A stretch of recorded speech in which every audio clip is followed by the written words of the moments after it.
dæmi sem margir stundum horfa á og bara segja shit, ég veit ekkert hvað það er verið að tala um þarna. Við verðum samt að lesa dæmi til þess að átta okkur á því hvort það make sense. Og hér er Bára að reka hattabúð. Hún selur hatt sem kostar í innkaupum 2800 kall. Hún vill græða á þessum business, þannig að hún leggur á 30% ofan á. Ríkið vill vera með, svo það leggur 25,5% skatt ofan á líka.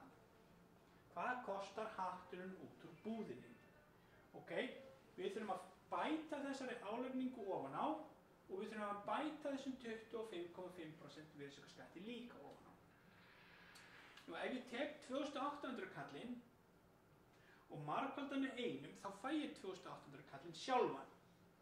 En ef ég margfalda 2800 kallinn með einum komma álagningunni, þá fæ ég 2800 kallinn pluss álagninguna.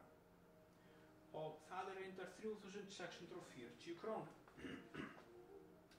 Ef ég margfalda það síðan aftur með einum, þá fæ ég náttúrulega 3640 krónur.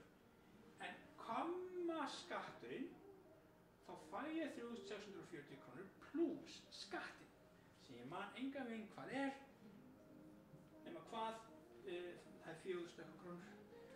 Og ég margfalda sem sagt tölurnar með einum komma álagningunni.